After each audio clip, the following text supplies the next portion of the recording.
La voix du peuple. La voix du peuple. La voix du peuple sur Radio Avou l'été. La voix du peuple, une émission du peuple, par le peuple.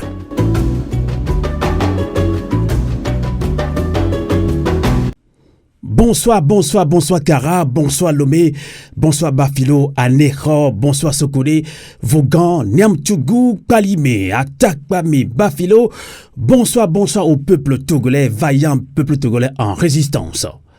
Chaque génération doit dans une relative opacité découvrir sa mission, la remplir ou la trahir. Amis auditeurs de Radio Canal K de Radio Avou l'été, c'est avec cette citation de Frantz Fanon que nous démarrons avec vous, votre émission La Voix du Peuple. Au Togo, un projet de constitution a été adopté dans la nuit du 25 au 26 mars 2024 par les députés sans même avoir été entièrement rendu public.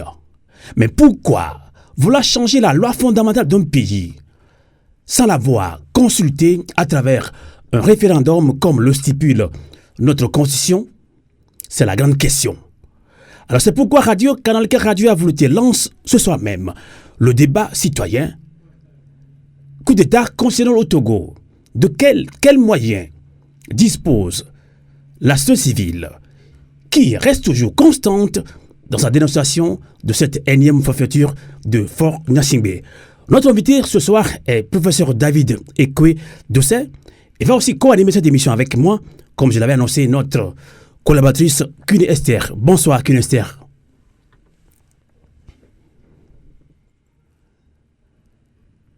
Bonsoir Kune Esther, je t'entends pas.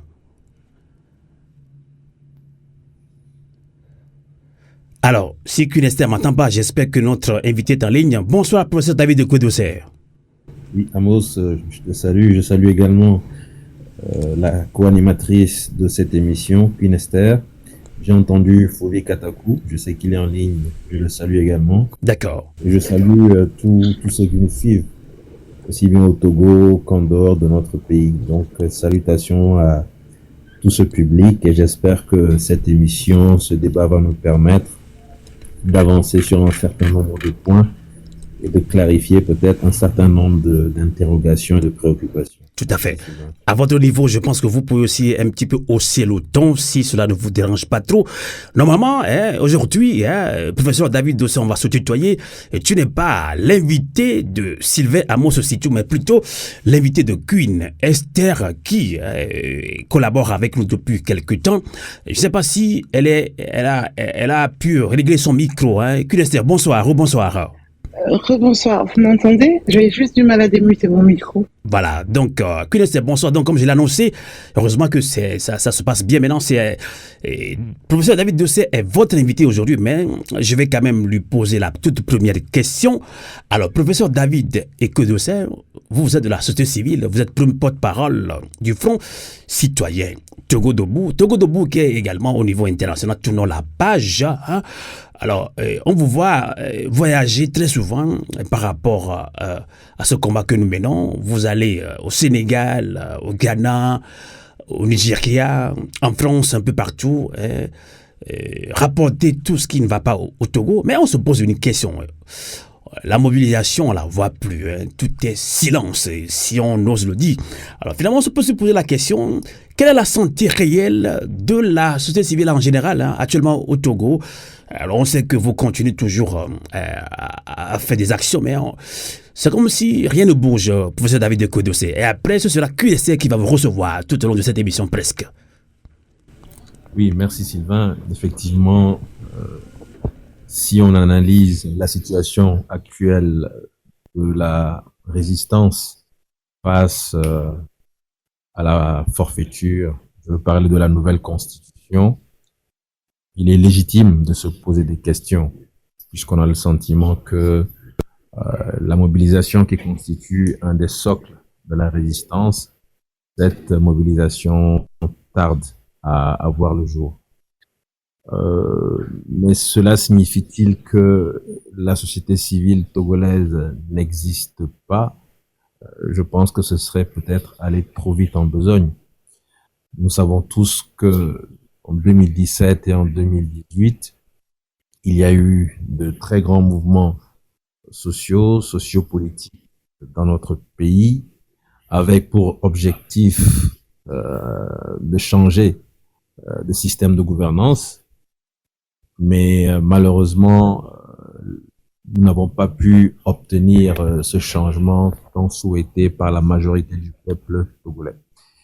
Et je crois que c'est un phénomène presque naturel de voir, après un grand cycle d'engagement, d'investissement, de détermination, de manifestation, il arrive souvent que l'on tombe un peu dans ce qu'on appelle le creux de la vague. Et il faut travailler pour préparer et mettre en œuvre le prochain cycle. Donc, nous sommes actuellement dans cette situation où on aurait peut-être souhaité voir la remobilisation effective pour pouvoir répondre à ce qui s'est passé cette année avec la nouvelle constitution qui a été promulguée en mai 2024.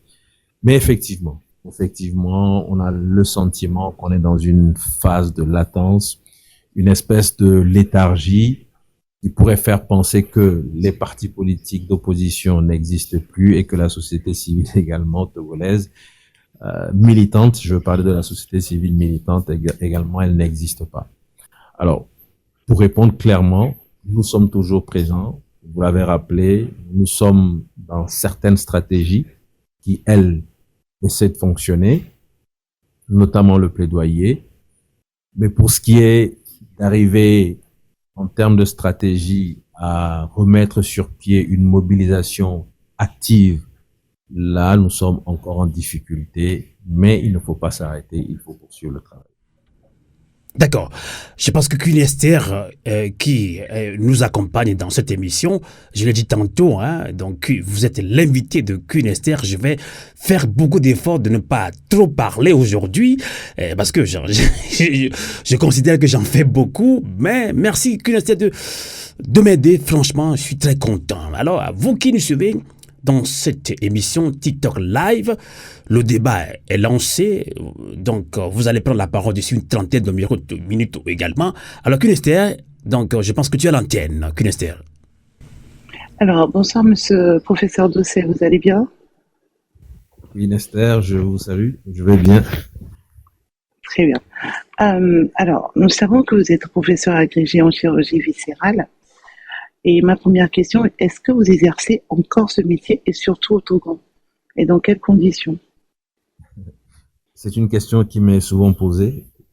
Je vous confirme que pour moi, le métier de chirurgien, c'est une espèce de vocation. Et je répète souvent à mes étudiants et à ceux qui me sont proches que s'il fallait recommencer, je ferai de même, je ferai le même choix, je ferai la chirurgie. Et je continue d'opérer. J'ai opéré ce matin à l'hôpital. Hier, j'ai opéré. C'est mon travail. Je le fais au Togo. Et dans des conditions qui parfois, malheureusement, dénotent toute la difficulté qu'il y a à avoir un système de santé efficient, un système de santé qui réponde aux besoins de santé de la population. C'est-à-dire que j'exerce avec mes collègues, avec mes confrères, dans des conditions parfois difficiles. Je parlais par exemple des difficultés qu'il y a à avoir des infrastructures de qualité, des difficultés qu'il y a à avoir des équipements de qualité, des difficultés pour les malades aussi à avoir accès facilement à certains services, faute de moyens. Et peut-être que pour permettre à ceux qui nous écoutent de mieux appréhender ce que je suis en train de dire, je vais partager un ou deux cas concrets sur des situations réelles que personnellement j'ai vécues cette année encore au CHU Sylvanie sur l'Umpio où je travaille.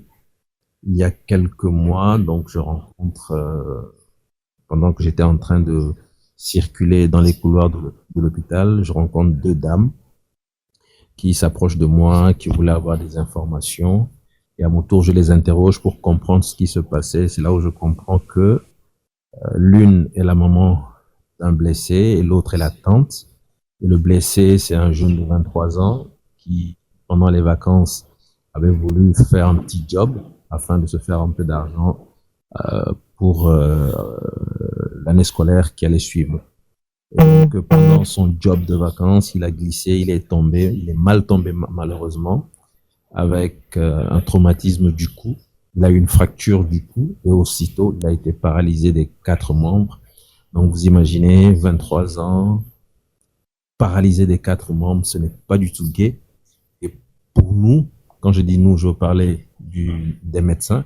Donc, dans le domaine médical, ça, c'est vraiment une extrême urgence. Il faut pouvoir agir très vite pour essayer de libérer la moelle épinière qui est comprimée, puisqu'en fait, une fois qu'il est tombé et qu'il s'est brisé le cou, la moelle épinière qui contient tous les nerfs qui commandent les bras, les mains, les pieds, elle s'est retrouvée coincée par les vertèbres qui étaient cassées. Donc, il fallait vite opérer pour libérer la moelle épinière et lui donner une chance peut-être de retrouver la mobilité des membres supérieurs et des membres inférieurs. Et imaginez-vous, quand moi je voyais la maman et la tante, cela faisait déjà 1 semaine qu'un garçon de 23 ans a eu un traumatisme du cou et qu'il était allongé dans son lit.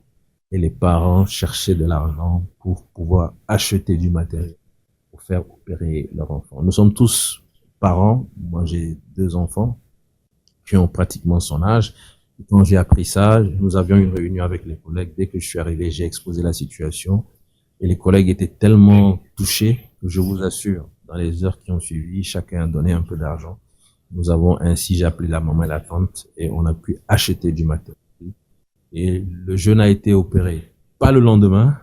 Et là, j'aborde les problèmes d'infrastructure parce que la seule salle qui leur permettrait de voir leur fils opéré a servi également pour prendre en charge d'autres urgences. Et donc, ce gamin a été opéré au 10e jour de son traumatisme.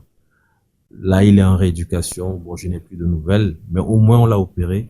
Peut-être le neurochirurgien qui l'a opéré, c'est un collègue, m'a dit, s'il a la chance, il pourra au moins s'asseoir et récupérer la mobilité de ses membres supérieurs. Voilà, donc, quand vous me parlez des conditions dans lesquelles on travaille, ça, c'est une situation réelle qui, je l'espère, permettra à chacun de comprendre les conditions d'un pays indépendant, un pays souverain, un pays qui n'est pas en mesure de répondre en urgence à des besoins réels de santé de sa population. Parce que, les gens qui viennent, quand ils n'ont pas les moyens, malheureusement, ils sont marge du système, donc tant pis pour eux.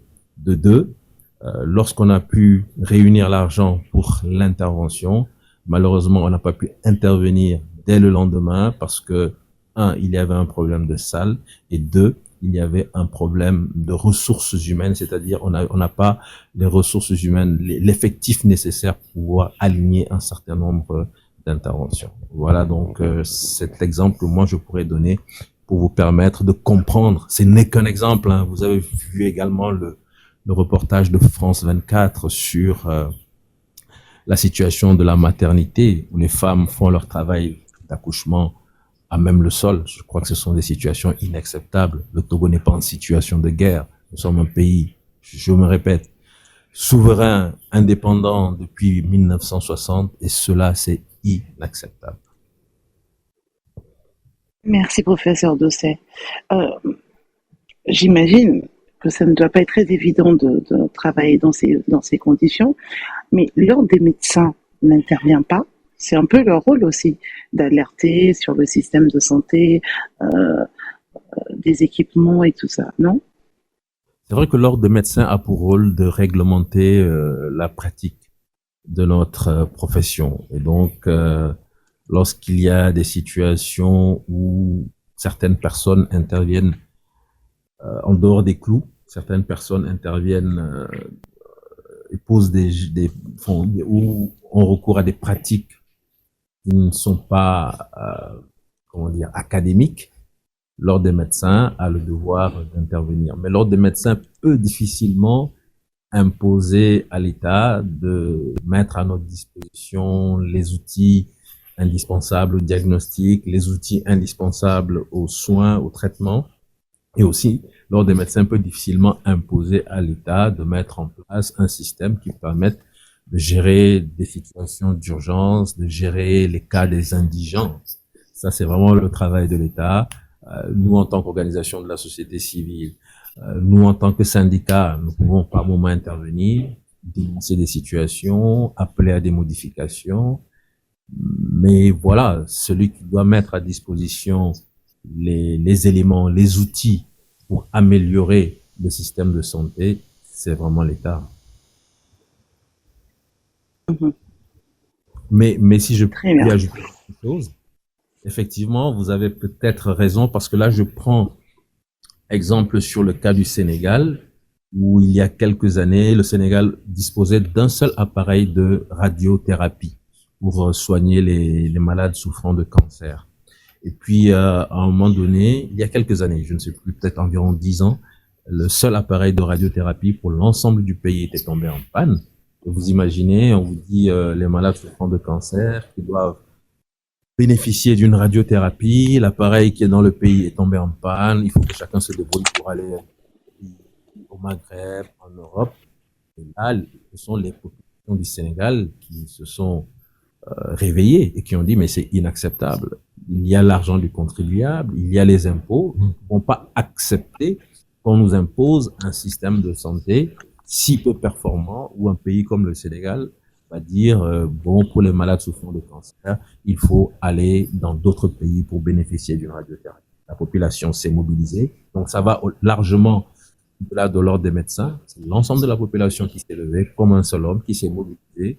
Et dans les semaines, les mois qui ont suivi, le Sénégal a pu, je crois, faire l'acquisition de 3 ou 4 appareils de radiothérapie qui aujourd'hui permettent de soulager les malades sénégalais souffrant de cancer. Donc, ce serait peut-être intéressant de voir également la population togolaise dire nous n'acceptons plus que certains puissent, avec les deniers de l'État, aller se soigner dans les meilleurs hôpitaux, même quand ils ont un simple rhume, alors que la grande majorité de la population ne dispose pas du minimum pour pouvoir se soigner. Donc, nous souhaitons, nous exigeons que le système de santé puisse permettre de gérer les cas les plus urgents, de gérer les indigents et de mettre à la disposition des populations les outils de base pour diagnostiquer les maladies et soigner les malades.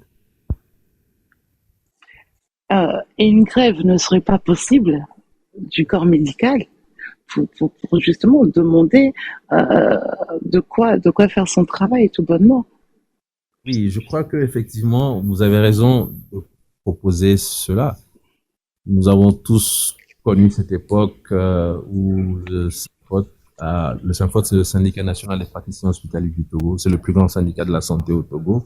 Donc, nous avons tous connu cette époque où le SYNFOT s'est levé pour exiger une amélioration des conditions de travail et de vie dans le domaine de la santé. Ça a permis des avancées. Je pense que la grève n'est pas la seule arme et on ne peut pas recourir à la grève tout le temps. Je me souviens. Oui, mais sauf que l'hôpital de Togoin, on ne peut pas appeler ça un hôpital, c'est un mouroir. Donc, à un moment donné, il va trouver la solution pour que les choses changent. Et en urgence. Je me souviens effectivement quand, je crois que c'était en 2013, justement, le chef de l'État avait pris la parole et avait aussi souhaité qu'il y ait les grandes assises de la santé, parce que, parlant du CHU Sylvanus Olympio, considéré comme un mouroir, c'est le terme qu'il avait utilisé, il fallait redonner à la santé togolaise ses lettres de noblesse. C'était en 2013, on annonçait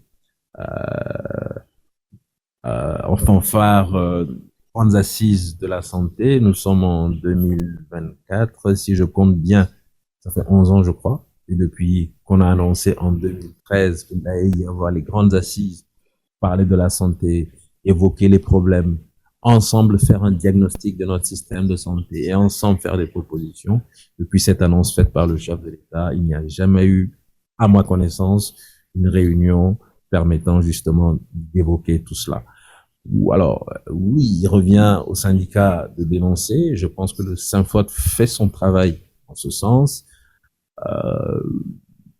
Mais ce n'est pas que l'affaire du Synfod, ce n'est pas que l'affaire des professionnels de la santé. J'ai donné l'exemple du Sénégal, où les réactions sont allées au-delà des professionnels de santé. La population doit se sentir concernée, parce que les malades, ce sont nos concitoyens, ce sont nos frères et sœurs, ce sont nos parents, ce sont nos enfants, et la population doit se dire, mais comment est-ce que on peut accepter être dans un pays où une femme enceinte va faire le travail d'accouchement à même le sol? Comment est-ce qu'on peut accepter d'être dans un pays où les situations d'extrême urgence sont traitées en urgence différée? Parce que tout simplement, les gens n'ont pas d'argent, parce que tout simplement, les infrastructures, ne répondent pas ou ne répondent plus aux besoins des populations, parce que pendant des décennies, le secteur a été délaissé, les populations ont évolué en nombre, les infrastructures n'ont pas suivi, les équipements n'ont pas suivi. Je donne un autre exemple. Aujourd'hui, vous ne pouvez pas faire de la chirurgie. Moi, je fais de la chirurgie viscérale. Vous ne pouvez pas faire de la chirurgie viscérale sans faire ce qu'on appelle la vidéochirurgie, ou d'autres l'appellent la laparoscopie ou la scoliochirurgie. Il y a plusieurs noms, mais disons la vidéochirurgie, puisqu'à mon avis, c'est plus parlant. Vous comprenez que c'est une chirurgie où vous faites de toutes petites incisions, vous mettez une caméra dans le ventre du malade, vous opérez en regardant sur un écran de télévision. Et aujourd'hui, les gens sont même allés au-delà. C'est la chirurgie robotique. Voilà. Donc aujourd'hui, franchement, le minimum qu'on puisse demander à un État, c'est de mettre à disposition des colonnes pour la vidéochirurgie. Alors dites-vous bien qu'au CHU Sylvanus Olympio, qui est un centre universitaire, c'est-à-dire qu'on y fait de la formation, on forme les futurs chirurgiens dans cet hôpital, nous sommes restés pendant 5 années sans disposer d'une colonne de ce lieu. C'est-à-dire que moi qui suis le coordonnateur de la formation des chirurgiens, j'enseignais la chirurgie, mais je n'avais pas la possibilité d'enseigner aux étudiants en chirurgie comment est-ce qu'on opère une appendicite, une vésicule en solio. Alors, les gens vont avoir le diplôme au bout de 5 ans, peut-être se retrouver dans un autre environnement où on va leur dire, bon, est-ce que vous pouvez opérer cette pathologie en vidéochirurgie? Les gens diront non, là où nous l'avons appris, ça n'existait pas. Et je pense que c'est quelque chose qui n'honore pas le Togo, alors que un autre pays comme le Burkina Faso, en difficulté, avec tout ce que nous savons, a pu mettre en exécution un programme qui permet de mettre des appareils de vidéochirurgie dans toutes les préfectures. Je dis bien dans les hôpitaux, bien sûr, dans les hôpitaux préfectoraux du Burkina Faso. Le programme de l'État a compris la nécessité d'implanter des colonnes de vidéochirurgie. Et ça a amené les Burkinabés à mettre sur pied un programme de formation spécifique pour les chirurgiens désirant apprendre la vidéochirurgie. Et vous avez aujourd'hui beaucoup de chirurgiens du Togo, du Cameroun, d'ailleurs, qui vont au Burkina pour apprendre la vidéochirurgie, parce que les Burkinabés, ayant implanté ces appareils dans tous les hôpitaux préfectoraux, ont également mis sur pied une formation spécifique. Et je pense que c'est comme ça que les pays avancent. Et ça, je le dis concernant un pays comme le Burkina Faso qui est en difficulté. Nous savons ce qui se passe au Burkina. Le Togo n'a pas ces difficultés. Et je répète encore, au Togo, nous sommes restés pendant plus de 5 ans dans un hôpital universitaire, un hôpital de formation chirurgicale, où nous n'avions pas un appareil de vidéochirurgie. Et pour finir sur ce sujet, nous disposons depuis quelques mois d'une nouvelle colonne de vidéochirurgie. Et tenez-vous bien, ce n'est pas l'État qui a mis cet appareil à disposition de l'hôpital, ce sont les médecins eux-mêmes qui, à travers un projet, ont pu bénéficier d'un soutien pour que au CHU Sylvanus Olympio, il y ait de nouveau une colonne de vidéochirurgie pour la formation et pour soigner les patients. Alors, QNST, si tu le permets, on doit quand même relancer nos invités qui viennent de nous rejoindre dans ce débat TikTok Live avec Radio Canal K Radio à vous l'été. C'est votre émission également. Le débat se fera aussi avec vous maximum dans une quinzaine de minutes. Le débat citoyen est lancé ce soir. Coup d'État constitutionnel au Togo. De quels moyens dispose la société civile constante dans sa dénonciation de cette énième vertu de Fort Gnassingbé au Togo. Donc le débat se fera aussi avec vous. Notre invité est professeur David Ekedose, premier porte-parole du Front citoyen Togo Debout. Donc QNSTR, si tu peux quand même entamer le thème proprement dit, je pense que des gens s'impatientent déjà QNSTR. Oui. Donc, professeur Dosset, on vous a connu sous la bannière de Saint-Fot, STT, et aujourd'hui vous êtes l'un des leaders du Front citoyen Togo Debout. Et quel est votre rôle exactement dans ce mouvement? Oui, pour ce qui concerne le Front citoyen Togo Debout, je suis le premier porte-parole du Front citoyen Togo Debout, et en tant que tel, je porte les orientations du mouvement, les orientations stratégiques du mouvement, et nous essayons, par le nom du mouvement, nous essayons en tout cas d'évoluer dans la posture que nous avons définie. C'est la posture d'une organisation pro-démocratie, une organisation militant pour les droits humains au Togo et en Afrique. Très bien. Comment vous financez ces mouvements? Parce que nous savons que les ONG ne disposent pas forcément de Tout à fait. entrée, non pas forcément d'entrée. Donc, comment subvient l'ONC? Il y a un décalage. Oui, il y a un décalage. Allô? D'accord. J'ai compris que vous évoquez la question de financement, c'est ça? Oui. Voilà. Alors, ce que je voudrais dire, c'est que effectivement, la question de financement, c'est une question capitale. Parce que pour mener des actions de sensibilisation, des actions de terrain, des actions de soutien, soutien aux détenus politiques, des actions de soutien à la jeunesse, etc., il faut disposer de moyens. Sans moyens, malheureusement, on est très limité dans les actions que l'on veut initier au bénéfice des populations. Et donc, comme l'ensemble des organisations, il faut avoir des partenaires parce que, heureusement que le monde est organisé ainsi, il y a quand même des partenaires à travers le monde qui comprennent la nécessité d'apporter un soutien financier à des organisations de la société civile qui font un travail énorme, un travail important pour justement le respect des droits humains dans leur pays.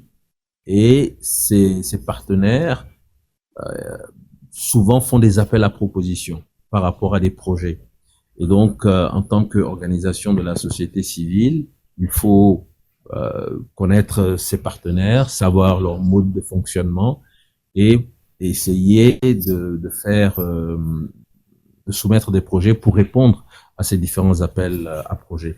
Et si vous avez la chance que votre projet est retenu, vous avez le financement. Et ce qu'il faut comprendre aussi, c'est que ce financement, vous ne pouvez pas l'utiliser comme vous voulez, puisque c'est une espèce de contrat que vous mettez en place entre vous, organisation, et le partenaire. Vous avez soumis un projet avec des propositions qui répondent à un certain nombre d'objectifs pour le partenaire, et vous devez donc mettre sur pied, exécuter le projet tel que vous l'avez soumis au partenaire. Et à la fin, le partenaire, il vérifie que l'argent qu'il vous a donné, vous ne l'avez pas pris pour aller rester, je sais pas moi, à Honolulu, aller rester au bord d'une belle plage dans un grand hôtel pour vous amuser, mais que vous avez réellement utilisé cet argent pour mettre en œuvre les projets que vous avez identifiés au bénéfice des populations. Et à la fin, donc, le partenaire évalue le contrat qu'il y a eu entre vous. Et généralement, si le contrat a été bien exécuté, si le partenaire est satisfait, aux prochains appels, vous avez encore la possibilité de soumettre et d'avoir un nouveau financement. Mais si le partenaire se rend compte que finalement, vous avez reçu de l'argent, mais que cet argent a été très mal utilisé, ou en tout cas a été utilisé à d'autres fins, vous avez très peu de chances d'être de nouveau financé par ce partenaire. Et donc, c'est pour dire que c'est un monde où la confiance joue un rôle très, très important. Vous pouvez berner un partenaire une fois, mais vous ne le bernerez pas une deuxième fois. Mais si vous voulez continuer et pérenniser votre action, vous avez intérêt à donner un certain crédit à votre organisation. Il faut donner de la crédibilité à votre organisation pour que quand on dise, par exemple, Front Citoyen Togo Debout, que tous les partenaires puissent dire, ah oui, c'est une organisation qu'on connaît, avec laquelle on a déjà travaillé, c'est des gens sérieux, travaillent dans un environnement très difficile, mais lorsque vous leur envoyez un financement, sachez que cet argent sera utilisé à bon escient. Donc essentiellement, vraiment, ce sont des partenaires qui financent les organisations de la société civile. Mais au-delà de ça, il faut aussi quand même reconnaître que parfois, vous avez des soutiens qui sont épisodiques, certes, mais qui sont quand même réels et qui sont importants. Vous pouvez avoir quelqu'un qui vous appelle, qui vous dise, écoutez, je vous ai suivi dans telle action, sincèrement, je suis tellement satisfait, j'ai aussi voulu contribuer à ce que vous faites, tenez, prenez cette somme. Parfois c'est 50 000, parfois c'est 100 000, parfois c'est 500 000, parfois c'est plus. Voilà, à peu près les sommes qui sont mises à la disposition de nos organisations et qui nous permettent de réaliser nos projets et nos...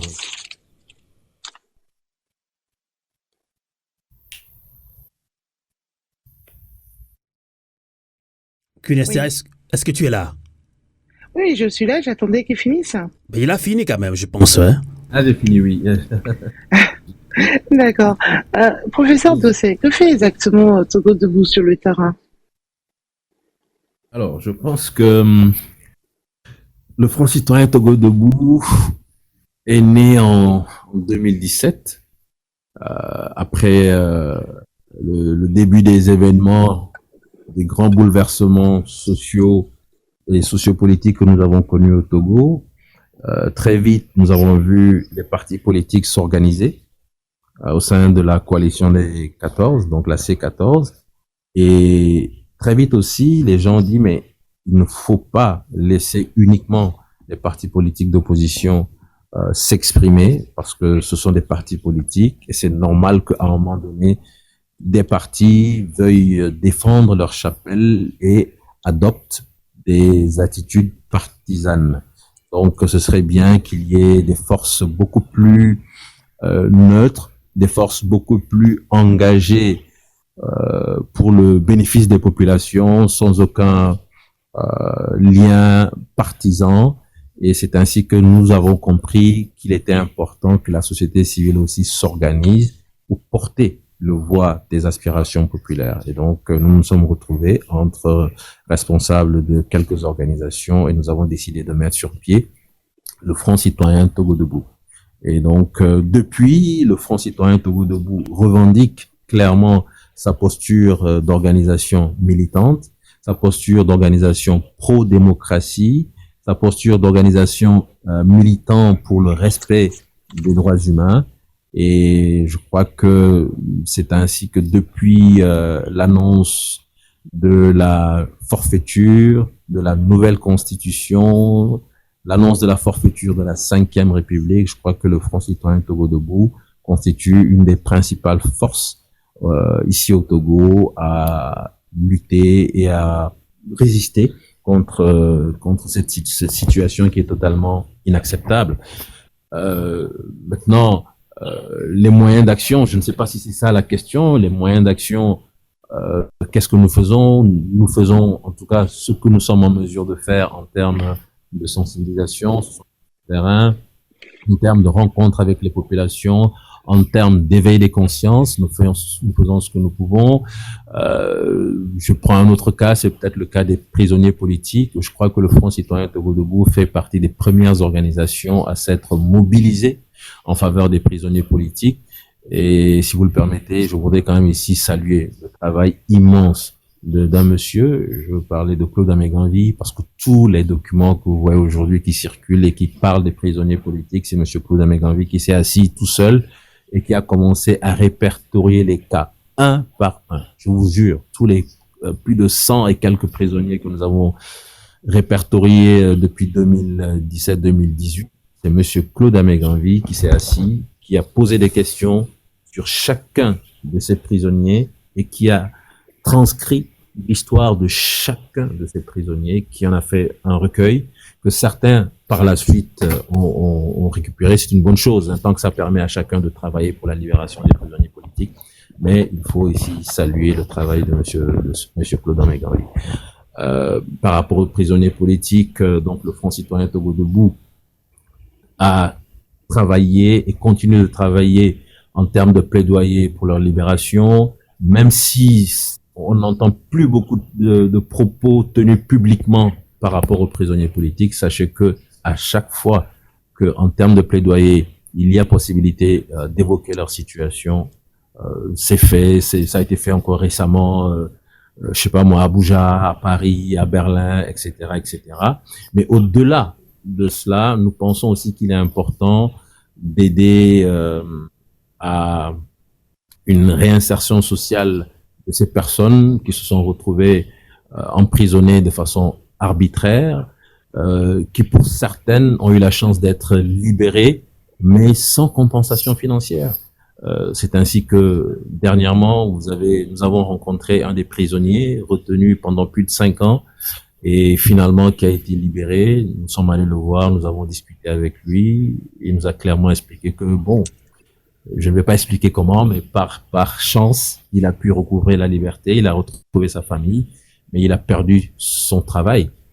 Et ce que nous avons pu faire en tant qu'organisation, c'est de l'aider à de nouveau avoir un équipement et à remettre sur pied son atelier pour pouvoir, vous savez, le travail, c'est l'homme. Vous êtes chef de famille, si vous devez attendre que ce soit votre femme ou vos épouses, parce que ce monsieur est polygame, qui aille chercher l'appétence quotidienne, je pense que ça n'honore pas l'homme. Et nous lui avons donné la possibilité de reprendre un travail et d'être de nouveau productif pour lui-même et pour sa famille. Bon, ce sont des choses sur lesquelles nous ne sommes pas obligés de communiquer, mais puisque la question est posée de savoir ce que nous faisons, il faut bien que je vous donne quelques exemples. Alors, en dehors du Togo, le Front citoyen Togo Debout participe aujourd'hui fortement à la mise sur pied d'un réseau régional de lutte pour la limitation des mandats. Nous sommes une des organisations reconnues par rapport à cette thématique. Et c'est ainsi que, tenez-vous bien, lorsque au Sénégal, il a fallu lutter contre le 3e mandat de Macky Sall, une organisation internationale dont je tairai le nom nous a appelés en nous disant « Vous avez pris le leadership dans la lutte contre les mandats multiples, dans la lutte pour la limitation des mandats. Nous souhaiterions que vous puissiez vous engager également dans le cas du Sénégal pour soutenir la lutte des organisations sénégalaises contre la velléité de 3e mandat de Macky Sall. » C'est ainsi que nous avons développé un programme. Nous ne l'avons pas développé seul en tant que Front citoyen Togo Debout, nous l'avons développé avec Tournons la page internationale, puisque dans son introduction, Amos a rappelé qu'au plan international, nous faisons partie du mouvement international Tournons la page. Et donc, ensemble avec Tournons la page, nous avons pu définir un programme qui, je l'espère, a d'une certaine manière aussi soutenu la lutte des organisations sénégalaises contre la velléité de 3e mandat de M. Macky Sall. Nous poursuivons notre action au plan régional à la CEDEAO parce que peut-être qu'on n'aura pas la possibilité de développer suffisamment cet aspect, mais nous nous demeurons convaincus que la lutte doit également se porter à la CEDEAO, d'autant que le Togo en 2015, le Togo en 2022 est le seul pays à s'être opposé à la consolidation de la démocratie dans notre espace régional. Et nous comprenons donc que le Togo verrait d'un très mauvais œil une avancée démocratique survenir au niveau de cette institution communautaire. Et donc, il faut vraiment se battre justement pour que, quand des pays comme le Togo s'opposent, il y ait d'autres pays comme le Sénégal, comme le Cap-Vert, comme le Ghana, où la limitation de mandat est de plus en plus reconnue et consolidée. Il faut faire en sorte que ces pays aillent de l'avant, que ces pays soient en mesure de répondre vraiment à ce besoin de réforme, de renforcement. Alors, professeur Dossé, je pense que vous avez un appel entrant. Si vous arrivez peut-être à couper l'appel ou à mettre votre téléphone en silence, quoi, c'est mieux. S'il vous plaît, qui a ouvert ton micro? Je pense que je pourrais multiplier les exemples. Parce que quand vous demandez ce que nous faisons, je pense qu'il y a tellement de choses. Tout n'est pas toujours dit. Et puis, en fonction des moments et des circonstances, il y a des moments où on préfère travailler en sourdine en attendant d'en faire cas lorsque la possibilité nous est offerte. Mais voilà pour le moment quelques exemples des actions phares que nous essayons de mener sur le terrain. Très bien. Que pensez-vous de l'avènement de MLN, Freedom Togo? Alors, comme beaucoup de Togolais, je crois que c'est quelque chose que nous saluons. Que tant que les Togolais, soit au Togo ou dans la diaspora, s'organisent pour l'avènement de la démocratie, pour libérer le peuple togolais, je crois que c'est une très bonne chose. De façon simple, ce que je puis vous dire. C'est bien. Et pensez-vous à une unicité d'action? Est-elle envisagée ou envisageable entre vos entités et MLN? Disons que je ne pense pas que... MLN, il faut rappeler Mouvement de Libération Nationale. Alors, je ne sais pas, je ne pense pas que cette question soit encore à l'ordre du jour. J'ai été invité, j'ai participé à la rentrée politique du MLN. Donc, le MLN a certainement sa vision, sa stratégie. Je ne sais pas si pour l'heure, cette unicité d'action ou cette unité d'action est inscrite. Mais une chose est certaine, quoi qu'il en soit, il faudra à un moment donné qu'il y ait une convergence des entités engagées dans la lutte pour la libération du Togo. Et donc, sachez que nous sommes totalement ouverts. Nous sommes ouverts aux échanges, ouverts aux discussions, ouverts aux échanges de stratégies pour voir comment est-ce que on peut se compléter en étant ici sur le territoire national, le MLN ayant la possibilité en termes de plaidoyer, par exemple, d'être à un niveau international. Et tout cela, à mon avis, ne peut que se compléter. Une action complémentaire, une convergence qui, de mon point de vue, ne pourra que soutenir la lutte. Donc, voilà, nous sommes totalement ouverts. D'accord. Alors, Culester, si tu le permets, ça fait environ 40 minutes chrono que je vous ai laissé discuter avec ton invité aujourd'hui, qui est le professeur David Ekwe-Dossé.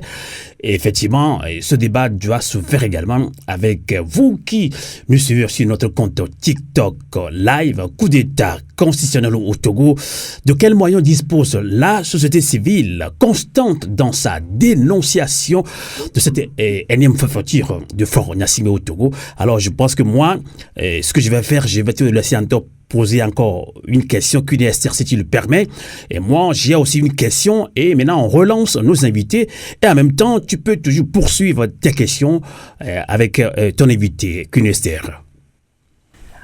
Oui, professeur Dossé, en toute franchise, pensez-vous que c'est le mouvement de trop?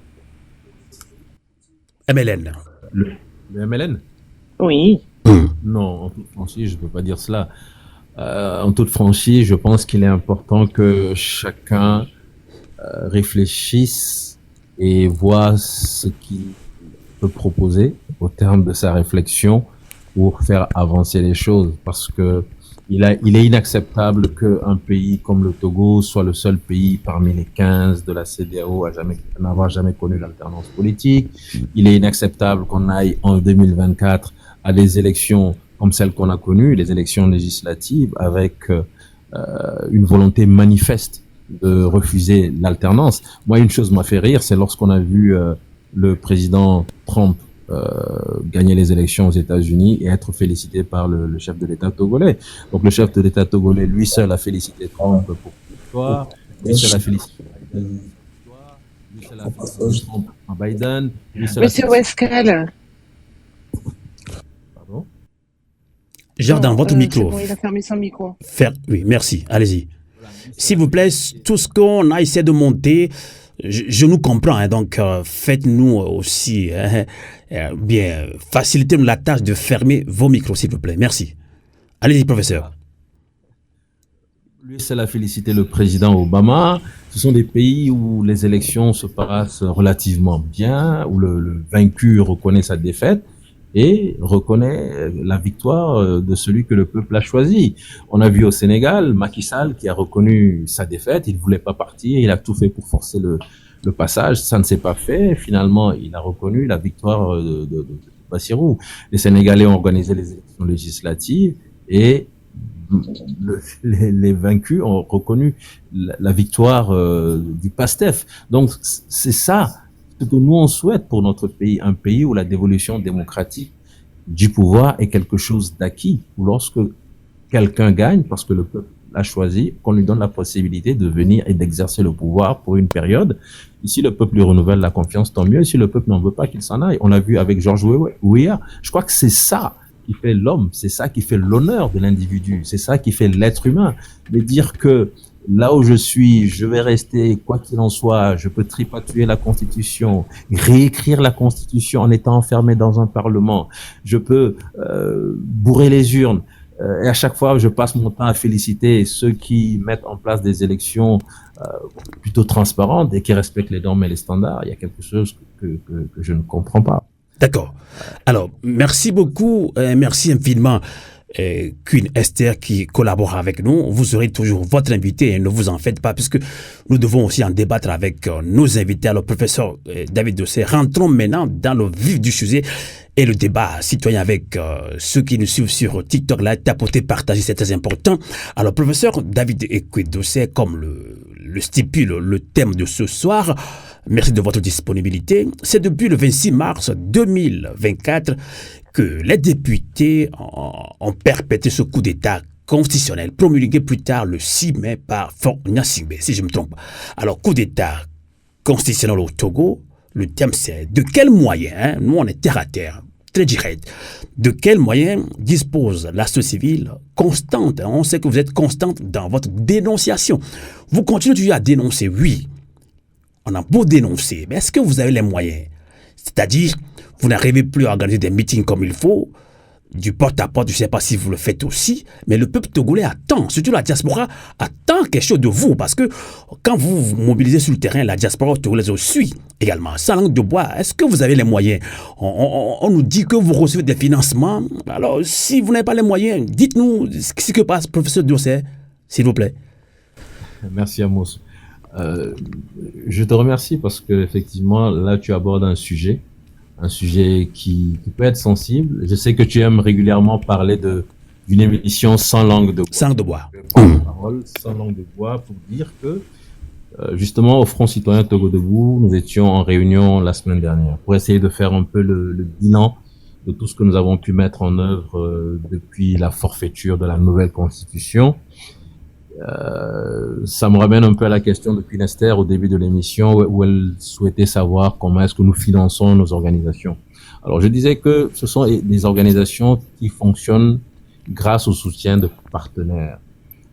Lorsque nous étions en train d'élaborer les projets pour 2024, en début d'année, nous n'avions pas imaginé qu'on serait en situation où il faudrait organiser des séries rapprocher de meetings pour justement sensibiliser les populations, éveiller les consciences et ainsi remettre sur pied une mobilisation. Donc ça veut dire que même si dans les projets que nous avions soumis et qui ont été acceptés, nous avions le volet mobilisation citoyenne, malheureusement, ce sont des fonds qui sont limités. Ce sont ces fonds qui ont permis d'organiser un certain nombre de manifestations. Et pour parler sans langue de bois, nous aurions souhaité pouvoir organiser des rencontres citoyennes et des meetings toutes les 2 semaines, sinon tout au plus tous les mois, pour maintenir la cadence. Mais financièrement, ce n'est pas possible. Donc, à dire vrai, vous n'avez pas les moyens. Donc, la question est posée, de quels moyens disposez-vous? Donc, les moyens financiers pour organiser du porte-à-porte, vous n'en avez pas. Mais pourtant, on vient vers nous, on dit la société civile fait du business. C'est ce que certains Togolais pensent. On pense que à chaque fois, peut-être on vous donne de l'argent, c'est pour votre poche. Professeur Dossé. Alors, merci Amos pour ces questions directes et claires. Donc, puisque nous sommes la voix des sans-voix, ce sont des questions qui me reviennent. Et c'est une bonne chose. Ça permet justement d'éclairer l'opinion et d'apporter un certain nombre de précisions.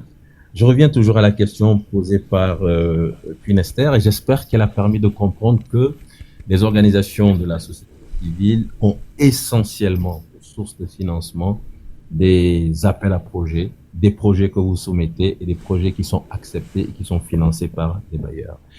Cet argent permet de prendre en charge du personnel, parce que quand on dit le Front citoyen Togo Debout, ce n'est pas le professeur David Ekoué-Dossé seul. Je travaille avec des gens et certaines personnes travaillant à temps plein pour l'organisation, vous êtes obligé de leur assurer un minimum vital, sinon ça ne peut pas fonctionner. Et puisqu'on on fait une émission sans langue de bois, je me permets aussi d'apporter une précision qui peut être utile, c'est que je suis le premier porte-parole du Front citoyen Togo Debout, je suis le coordonnateur de Tournons la page, également des universités sociales du Togo, et effectivement, il y a des responsables d'organisations qui sont à la tête de leur organisation, qui font des projets, qui répondent à des soumissions, enfin, à des appels à projets, qui soumettent leurs projets. Et une fois que le projet est accepté, dans le déroulement du projet, dans l'exécution du projet, il y a une partie financière qui constitue un salaire pour le premier responsable de l'organisation. Donc, je pense que c'est quelque chose de motivant parce que ça oblige le premier responsable à travailler, à faire des appels à projets. Mais le problème, c'est qu'à un moment donné, on a l'impression que ça devient la motivation essentielle. Donc, vous recevez un salaire alors? Voilà, très bonne question. Alors, moi, j'ai décidé de ne pas être payé ni par le Front citoyen Togo Debout, ni par Tournons la page, ni par les universités sociales du Togo. Moi, je travaille déjà. J'ai un métier, j'ai une profession, j'ai mon salaire. Et personnellement, bon, j'aurais préféré plus, certes, mais je me dis que je préfère, avec cet argent que j'aurais pu toucher en étant à la tête de ces organisations, soutenir quelqu'un d'autre, travaillant à plein temps pour une des organisations que j'ai citées. Et ça me permet peut-être de répondre à la question que vous avez posée en disant, oui, je ne sais plus comment vous l'avez dit, mais nous percevons beaucoup d'argent. Je voudrais en tout cas que ça soit clair. En tant que responsable des organisations que j'ai citées, je ne perçois aucun émolument. D'accord. Documents financiers de nos organisations. On va pas trop s'attarder là-dessus. Maintenant, Queen-Esther, si tu le permets, tu vas reposer des questions. Maintenant, nous allons ouvrir l'antenne à nos fidèles auditrices et auditeurs scotchés sur TikTok Live avec Radio Canal K, Radio Avouleté. J'avais ajouté le doyen révérend Credo. Bonjour et bonsoir, Credo.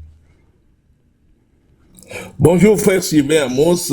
Bonjour à tous les auditeurs de Canal K. Bonjour, professeur Dossé. Et c'est avec un plaisir que je vous adresse aujourd'hui. Et je tiens d'abord à vous féliciter pour le travail que vous abattez sur le terrain. Ça, il faut avoir du courage et je vous félicite beaucoup pour ce travail.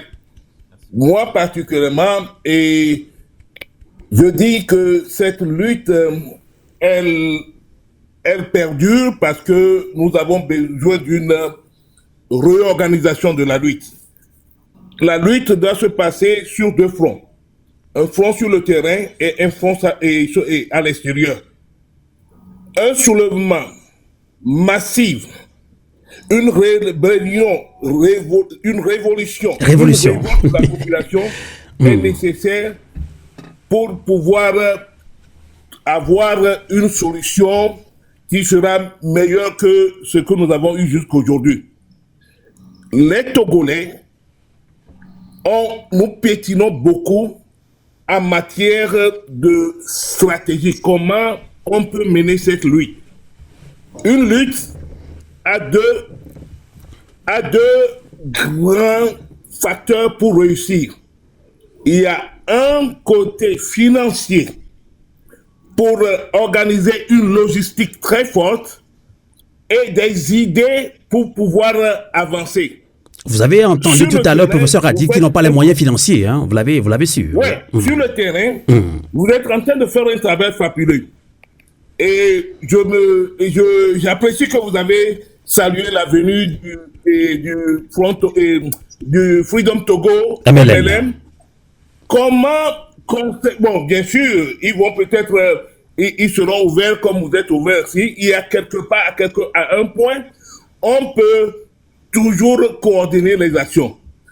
Ma question est de savoir, étant donné que vous êtes sur le terrain et qu'il y a un régime qui vraiment vous a sous les yeux, ce financement, comment est-ce que vous pouvez l'avoir en sécurité et puis exercer ou bien mettre en pratique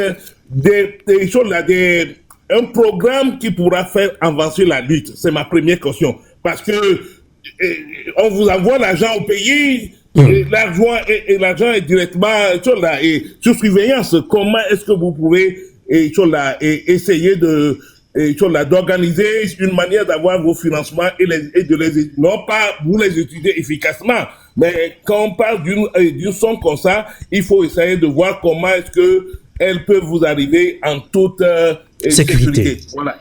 La deuxième question, parce que après ça, on va vous descendre. Hein, et si vous voulez remonter, Fovi Katakou va gérer. Hein, maintenant, hein, il est toujours avec nous parce qu'on doit encore accepter d'autres invitations. Poser la deuxième question en même temps et on vous descend. Et si vous nous suivez, vous pouvez remonter. Et si vous n'êtes pas satisfait de la réponse, Révérend Credo. Ok, merci. J'attends patiemment. La deuxième question. Vous avez dit que vous avez une deuxième question. Ah ouais, ma deuxième question, c'est que sur le terrain, le travail est fait.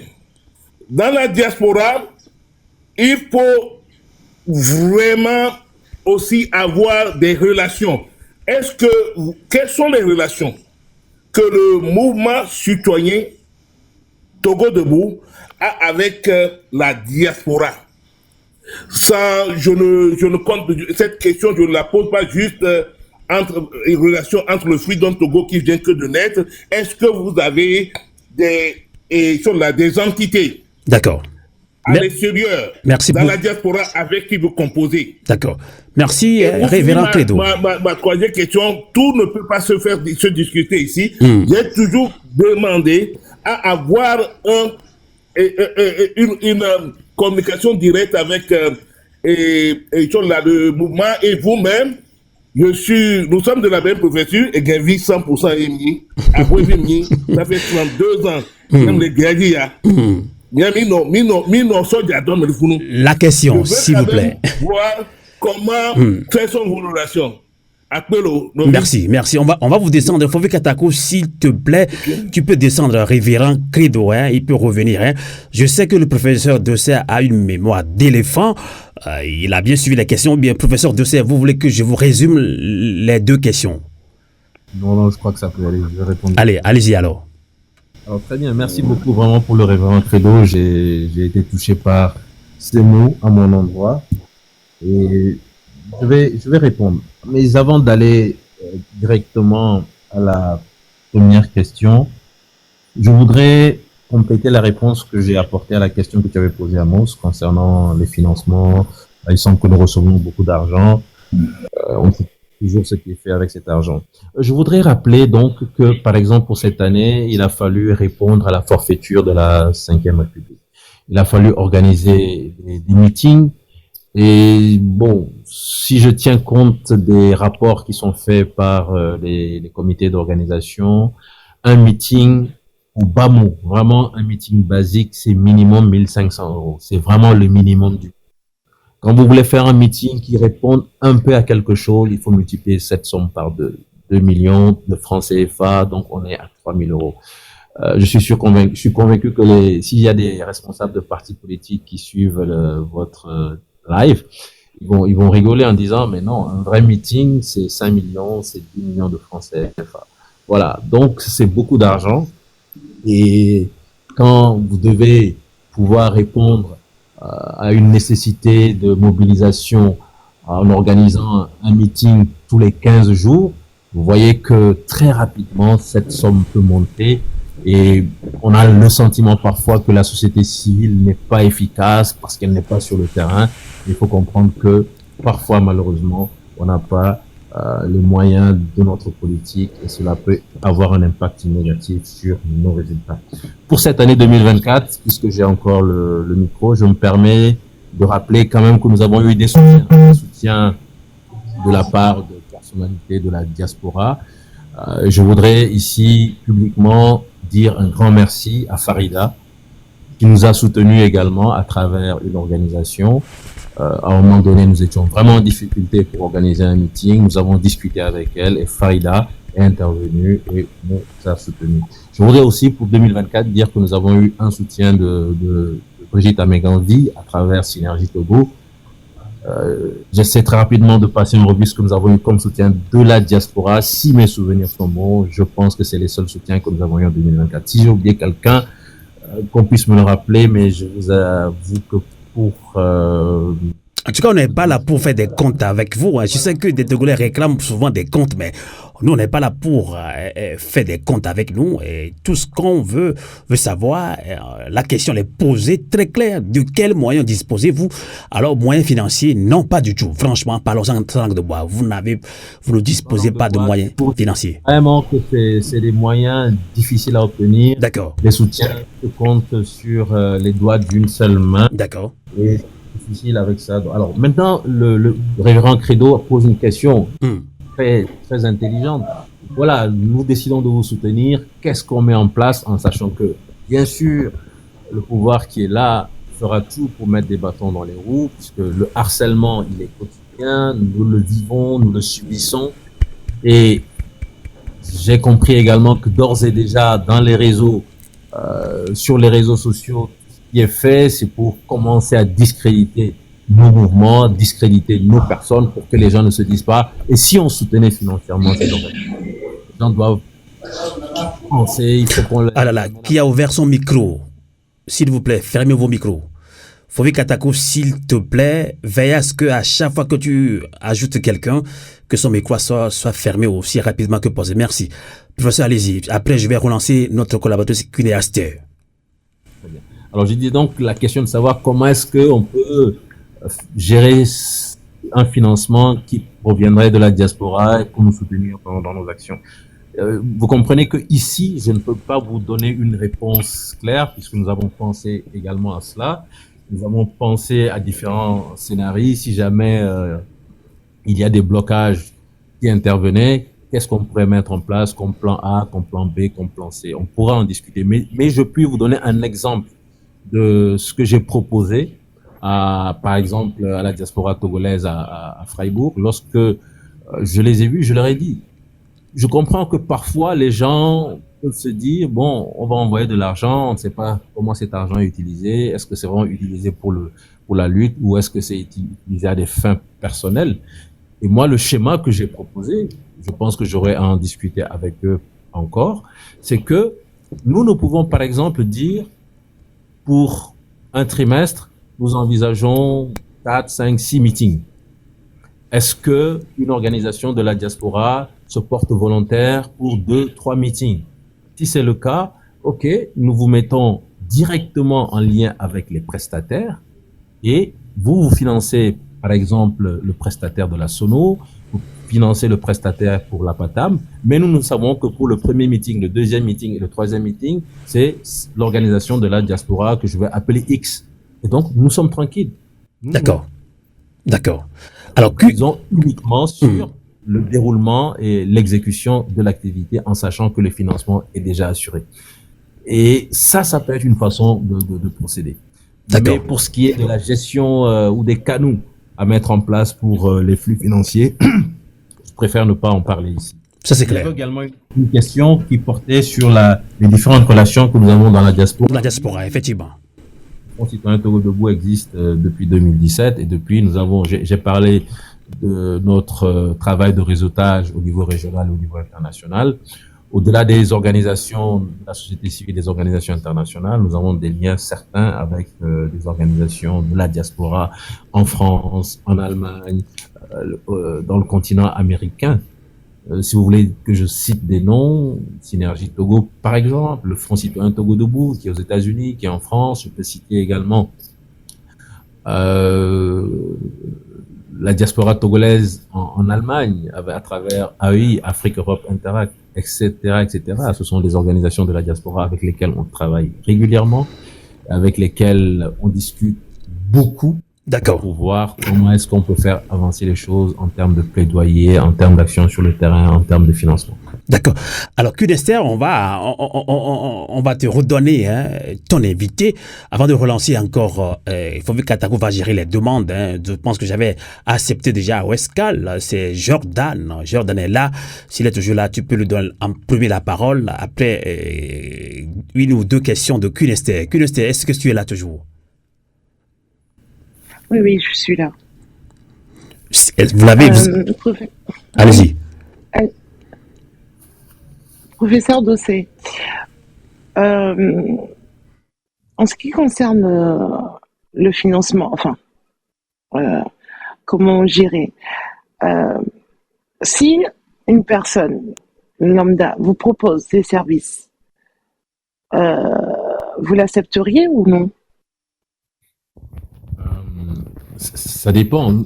Si c'est une ressource humaine supplémentaire pour aider à mieux organiser et à mieux exécuter nos plans d'action, je pense que nous sommes preneurs parce que depuis plusieurs années, nous avons vu, vous savez, au début, quand vous lancez une organisation de ce genre, avec l'euphorie de la lutte, vous avez quelques dizaines de personnes en tout cas qui répondent aux premiers appels, aux premières réunions. Mais très vite après, les gens se rendent compte que c'est une lutte qui demande beaucoup d'investissement, beaucoup de sacrifices. Et à la fin, c'est un noyau qui reste. Hier, je parlais de Fovi Katakou à une personnalité. Je disais que Fovi Katakou, c'est un fidèle parmi les fidèles. Il était là dès les premiers instants. Il est toujours là. Mais beaucoup se sont découragés. Pourtant, ce sont des amis. C'est des gens qui restent des amis.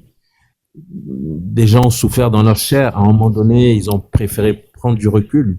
Je respecte cela parce que ce ne sont pas des gens que je paye. Vous comprenez? Notre organisation ne les paye pas. C'est le bénévolat. Quand Fovi Katakou vient, vous connaissez Fovi Katakou, vous savez dans quelles conditions il est. Il se débrouille pour venir. Je ne le paye pas. Si demain Fovi Katakou dit qu'il est fatigué, qu'il préfère s'occuper de sa famille, c'est quelque chose que je suis obligé de respecter. Je ne vais pas lui en vouloir. Il restera un ami. Nous aurons des relations amicales, mais je ne l'embêterai plus en parlant des organisations dans lesquelles je suis. Donc, si quelqu'un veut apporter sa contribution en tant que ressources humaines, oui. Alors, je ne sais pas si en parlant de services, vous pensiez également à un soutien financier.